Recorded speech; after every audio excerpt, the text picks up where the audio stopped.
Ya, selamat datang di negara yang orang-orangnya paling demen milih yang ribet, padahal mah ada yang mudah. Dan kenapa fenomena orang-orang milih yang ribet? Misalnya lagi mudik ataupun udah punya keluarga, udah tahu berkepala 3, berkepala 4, berkepala pelontos, berkepala segitiga, berkepala head motor GLMP3, tapi kenapa masih mengandalkan gengsi ketimbang fungsi? Kenapa kita masih menggunakan R15 nih ya? Kalau misalkannya kita lagi mudik, itu barang bawaan banyak bejibun, itu bocil-bocil lo ketindih setengah. Lo juga istri lu nih ya yang duduknya udah kayak reok di jok belakang. Kenapa banyak orang-orang khususnya cowok-cowok yang memperumit diri mereka sendiri saat mereka tidak sadar dengan posisi mereka. Dan intinya kenapa orang-orang kita ini tuh lebih banget mengutamakan gengsi ketimbang fungsi. Padahal mah kalau misalkannya kita pakai pengen mudik gitu ya kan, kita bisa pakai Moge Nmax. Bullshit Nmax Moge. Ya seenggaknya kalau kagak juga pakai Mio dah, meskipun emang harus banyak antri di SPBU karena 1 liter habis buat langsam doang. Tapi seenggaknya itu lebih nyaman.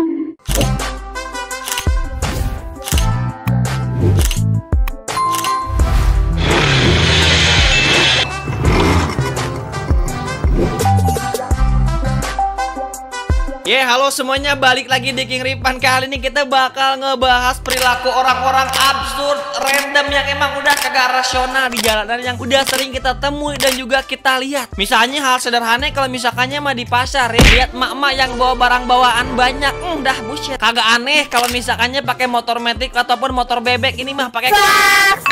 Apalagi kalau misalkannya udah mudik, dah bullshit, itu bungkus Indomie isinya 4 hektar bawang mah bisa dah tuh, tapi nekat dari Banyuwangi ke Ciamis cuman pakai motor sport. Lo juga bawa keluarga, bawa orang tua, bawa anak dah tuh.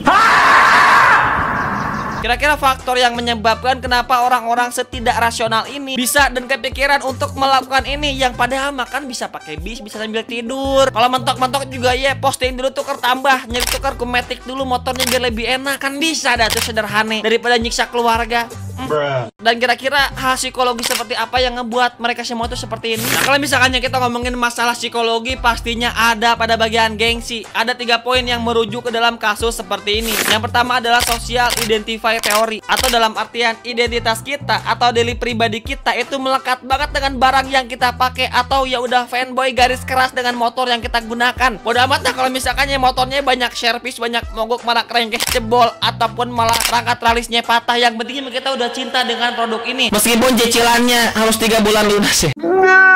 Atau yang misalkannya kita kasih contoh CBR ataupun R15 si Kopong yang statusnya itu lebih tinggi dari diri kita sendiri, makanya kita lebih membanggakan motor yang kita pakai. Jadi itu adalah social identify theory. Lalu yang kedua adalah need for recognition, atau kebutuhan diakui. Dalam artian lain tuh seperti orang-orang yang haus validasi. Pokoknya mah orang-orang tuh harus tahu dah nih gue tuh punya motor ini, atau kayak ini gue keren banget nih, sosial sombongnya dailah. Atau orang-orang yang memang haus banget pengakuan dari orang lain tanpa dia tuh mempertimbangkan diri dia sendiri, keluarga dia sendiri, anak dia sendiri, nyamen apa kagak. Jangan sampai lu ngerasa keren-keren doang, yang padahal mah orang juga kagak bilang lu keren. Yang nganggap lu keren cuman lu doang, dan yang tersiksa keluarga lu. Itu definisi dongo. Jadi need for recognition ini adalah sebuah teori yang selalu menganggap diri mereka keren tanpa memvalidasi apakah emang lu tuh keren apa kagak. Kecuali lu pakai Bugatti, baru dah tuh ya. Dari Kebayoran sampai ke Cimahi pakai Bugatti macet-macetan, baru itu keren.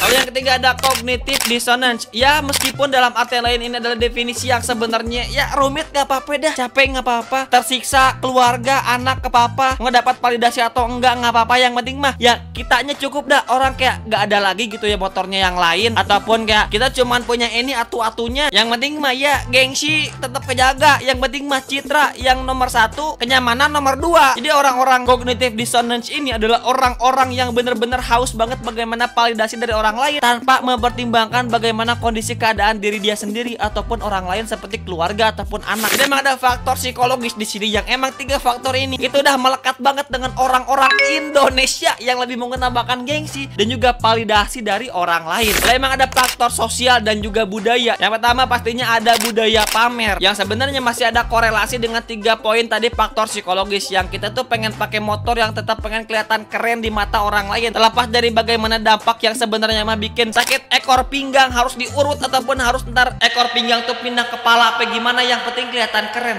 Goblok. Jadi emang budaya pamer di negara kita ini tuh haus banget, banyak banget pokoknya mah. Orang beli iPhone juga cuma modal buat mirror selfie doang. Agak ada yang bener-bener pakai dah tuh HP. Paling kameranya sih iya bener buat manipulasi pala. Meskipun kayak jengkol dah tuh pala, kalau misalkan emang udah pakai iPhone mah langsung jadi melati kayaknya. Lalu ada tekanan sosial karena mungkin let's say teman kalian ada banyak pakai motor yang kayak gitu, yang padahal mereka mah punya Matic buat mobilitas. Yang lu doang yang maksain buat pakai motor itu, yang motor atu-atunya nih ya dipakai buat mobilitas. Dongo, korbannya anak.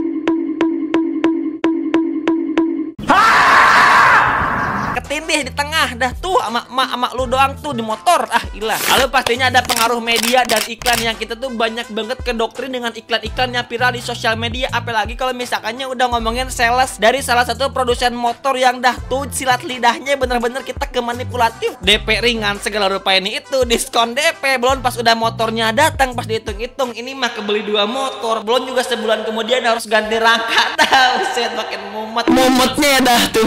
Tapi emang kalau misalkan kita udah ngomongin realitas apa yang terjadi di lapangan, sebenarnya mereka sendiri juga menyadari dengan bagaimana kedongoan mereka, dengan faktor psikologis dan juga faktor sosial yang mempengaruhi diri mereka sendiri, tanpa mempertimbangkan bagaimana pengaruh ataupun dampak dia terhadap diri dia ataupun keluarga dia, anak dia, bisa istri dia, yang dia tuh gak make sure nih istri gua demen apa kagak ya, ini anak gua nyaman apa kagak mikir ke situ mereka mah. Yang penting validasi dari orang-orang mereka dapat. Intinya mah itu dulu dah, terlepas dari bagaimanapun itu, yang penting dia kelihatan keren. Yang padahal mah kita mah pengen ngatain bang, maksain amat.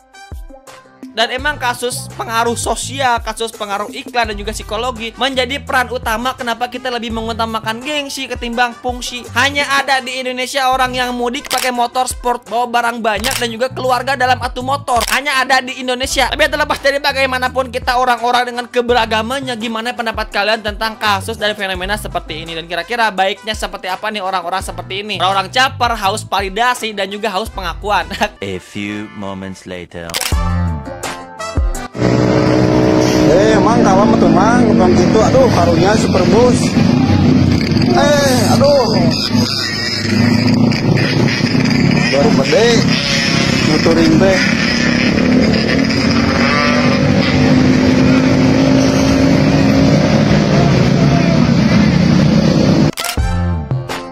Assalamualaikum warahmatullahi wabarakatuh. Menanggapi video viral NX di Ciwidey dengan segala kerendahan hati, saya pribadi memohon maaf yang sebesar-besarnya atas kejadian tersebut. Tidak ada maksud mau arogan, tapi semata-mata niat untuk mengurai kemacetan panjang di belakang bus. Terima kasih buat supir bus yang sudah memberi jalan, dan mohon maaf kalau waktu dan tempatnya tidak tepat. Tidak ada maksud yang lain. Terima kasih. Goblok.